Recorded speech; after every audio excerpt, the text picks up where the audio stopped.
नमस्कार, good morning. भविष्य the vision के ऑनलाइन प्लेटफॉर्म पर एक बार फिर से आप सभी का हार्दिक स्वागत है। हमने डेली 5 प्रश्नों की एक सीरीज़ स्टार्ट की थी और इस सीरीज़ का ये जो आज का वीडियो है ये चौथा वीडियो विद्यार्थियों।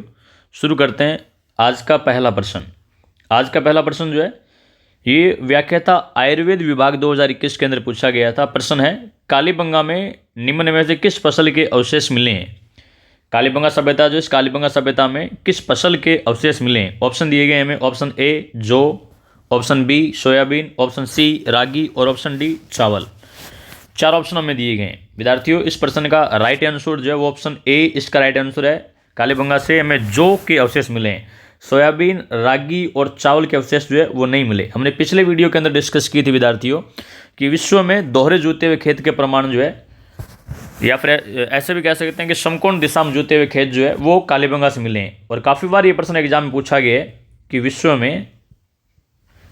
में दोहरे जूते खेत के साक्ष्य कालीबंगा से मिले हैं विद्यार्थियों।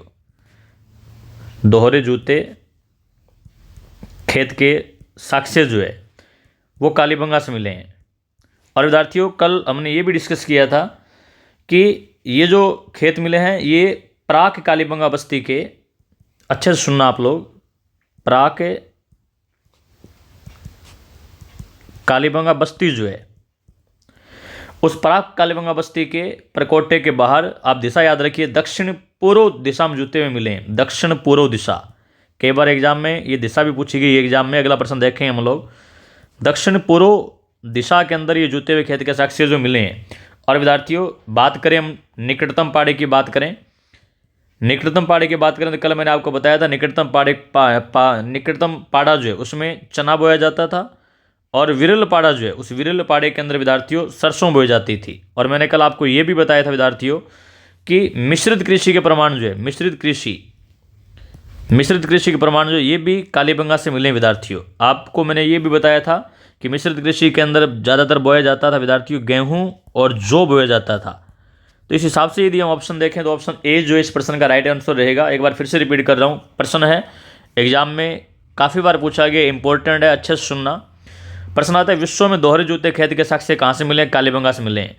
और ये जो प्राक कालीबंगा बस्ती के अंदर विश्व में दोहरे जूते खेत के साक्ष्य समकोण दिशा में जूते हुए खेत के साक्ष्य मिले, कालीबंगा की बस्ती की किस दिशा में जूते हुए मिले, तो दक्षिण पूर्व दिशा में मिले विद्यार्थियों। और फसलें चना सघन पाड़े में, विरल पाड़े में सरसों बोई जाती थी और मिश्रित कृषि के प्रमाण मिले हैं, गेहूं और जौ को मिश्रित रूप में बोया जाता था विद्यार्थियों। तो कालीबंगा में जौ के प्रमाण मिले हैं। आगे बढ़ते हैं, अगला प्रश्न देखिएगा। अगला प्रश्न देखिए, सेम है विद्यार्थियों। कालीबंगा में निम्न में से किस फसल के साक्ष्य मिले हैं। कालीबंगा में निम्न में से किस फसल के साक्ष्य मिले, ये प्रश्न जो है ये आरपीएससी फर्स्ट ग्रेड 2016 के अंदर पूछा गया। तो आप देख सकते हैं सेम प्रश्न है विद्यार्थियों, ऑप्शन भी सेम है इसके। लेकिन ऊपर वाला प्रश्न जो है व्याख्याता आयुर्वेद विभाग 2021 में पूछा गया और ये 17वां प्रश्न जो है आरपीएससी ग्रेड फर्स्ट जीके के पेपर में, सब्जेक्ट के पेपर में 2016 को पूछा गया था, हिस्ट्री सब्जेक्ट के अंदर। तो राइट आंसर ऑप्शन ए जो रहेगा। आगे बढ़ते हैं, अगला प्रश्न देखिएगा, प्रश्न नंबर 18 आज की सीरीज का तीसरा प्रश्न।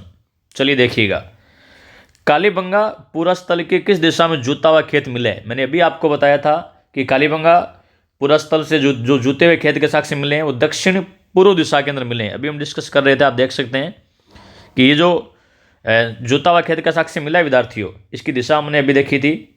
ध्यान दीजिएगा कि ये जो मिला है खेत जो मिला दक्षिण पूर्व दिशा के अंदर मिला है विद्यार्थियों। तो ये दिशा भी आप याद रखिए, एग्जाम के अंदर काफ़ी बार पूछी जाती है। अगला प्रश्न देखिए, प्रश्न नंबर 19 आज की सीरीज का चौथा प्रश्न। कालीबंगा स्थल हनुमानगढ़ जिला मुख्यालय से किस दिशा में स्थित है, ये दिशा भी आप याद रखिए विद्यार्थियों। जेल प्रहरी 2018 के अंदर पूछा गया था कि कालीबंगा सभ्यता स्थल जो है हनुमानगढ़ जिला मुख्यालय से कौन सी दिशा में स्थित है विद्यार्थियों। तो हनुमानगढ़ जिला मुख्यालय से अगर दिशा की बात करें तो ये कालीबंगा जो है दक्षिण पश्चिम दिशा में स्थित है विद्यार्थियों। ऑप्शन ए जो इसका राइट आंसर रहेगा। कालीबंगा सभ्यता स्थल हनुमानगढ़ जिला मुख्यालय से विद्यार्थियों दक्षिण पश्चिमी दिशा में स्थित है। और एक बात और याद रखिएगा, कालीबंगा सभ्यता जो घग्गर नदी के किनारे, घग्गर, नट, नाली, मृत, सोतर, सरस्वती, ध्वस्तवती जिसे कहा जाता है, इस घग्गर नदी के बाएं तट पर है विद्यार्थियों। ये बात भी आप याद रखिए, कल को पूछ ले कि कालीबंगा सभ्यता जो है ये घग्गर नदी के किस तट पर है, तो कालीबंगा सभ्यता जो है ये घग्गर नदी के बाएं तट पर है विद्यार्थियों। और हनुमानगढ़ जिला मुख्यालय से दक्षिण पश्चिमी दिशा में है। हनुमानगढ़ जिला मुख्यालय से दक्षिण पश्चिम दिशा में कालीबंगा सभ्यता है और विद्यार्थियों जो जोता हुआ खेत मिला है वो दक्षिण पूर्व दिशा में मिला है। गौर कीजिए, यदि बात करें अनुमानिक ये गगन कालीबंगा सभ्यता की तो ये दक्षिण पश्चिम दिशा में यहाँ है। और विद्यार्थियों यदि बात कर लेते हैं खेत की, यहाँ मैप से मैं आपको बताऊं तो ये कालीबंगा बस्ती यदि माने में लो तो कालीबंगा बस्ती की भी दिशा डिसाइड करें तो जो खेत मिला है जुता हुआ वो यहाँ मिला है विद्यार्थियों, दक्षिण पूर्व दिशा के अंदर मिला है। चलिए आगे बढ़ते हैं। आज का लास्ट प्रश्न है। आज का जो लास्ट प्रश्न है विद्यार्थियों, ये प्रश्न जो है ये आरपीएससी फर्स्ट ग्रेड 2016 के अंदर पूछा गया था। प्रश्न है निम्नलिखित में से कौन सा कथन कालीबंगा के संदर्भ में असत्य है। हमें कुछ कथन दिए गए हैं, जैसे देखिए यहाँ मात्र देवी की कोई मूर्ति नहीं मिली। कालीबंगा सभ्यता में ये मात्र सातवीं सभ्यता थी, सिंधु घाटी सभ्यता जो, और कालीबंगा सिंधु घाटी सभ्यता का स्थल है और मात्र देवी की मूर्तियां जो है सिंधु घाटी सभ्यता के स्थलों से मिली है। लेकिन विद्यार्थियों ध्यान रहे, मोहनजोदड़ो कालीबंगा से मात्र देवी की कोई भी मूर्ति नहीं मिली। ये स्टेटमेंट ये सही है विद्यार्थियों। यहाँ से शतरंज और चौसर की गोटियां मिली, ये स्टेटमेंट भी सही है। संभवतः माल ढोने के लिए बैलगाड़ी का प्रयोग करते थे, ये स्टेटमेंट भी सही है। और अगला देखिए, यहाँ के बर्तन चाक पर न बनाकर हाथ से ही बनाए जाते थे, ये कथन विद्यार्थियों असत्य है। क्योंकि कालीबंगा में जो बर्तन जो बनाए जाते थे ये बर्तन चाक पर बनाए जाते थे विद्यार्थियों, बर्तन चाक पर बनाए जाते थे। यहाँ क्या लिखा, चाक पर न बनाकर, ये बात गलत हो गई। यहाँ बर्तन चाक पर बनाए जाते थे जिसके कारण वे पतले और हल्के होते थे। और विद्यार्थियों खास बात आप याद रखिएगा, यदि हम बात करें मरण मूर्तियों की बात करें, मिट्टी की मूर्तियों की बात करें विद्यार्थियों कालीबंगा से, तो मरण मूर्तियों के अंदर विद्यार्थियों सबसे उल्लेखनीय सर्वाधिक उल्लेखनीय मूर्ति जो है वो सांड की मूर्ति विद्यार्थियों। तो आज की सीरीज का ये लास्ट प्रश्न था। यदि आप नए हैं तो आपसे रिक्वेस्ट है कि आप वीडियो को अपने फ्रेंड सर्कल के अंदर शेयर कर दीजिएगा। जो पुराने हैं उनसे भी रिक्वेस्ट आप भी शेयर कीजिए ताकि मुझे मोटिवेशन मिले और डेली मैं आप लोगों के लिए एक वीडियो जो है वो लेकर के आऊँ। ये अभी हाल ही में एग्रीकल्चर सुपरवाइजर के अंदर भी कालीबंगा सभ्यता नाम से दी गई। एग्रीकल्चर के बच्चे भी इसको अच्छे से देख लीजिए। कालीबंगा सभ्यता की 20% जो है यानी 4 वीडियो अब तक हम कर चुके हैं। मिलते हैं अगली क्लास में, तब तक के लिए जय हिंद, जय भारत, धन्यवाद।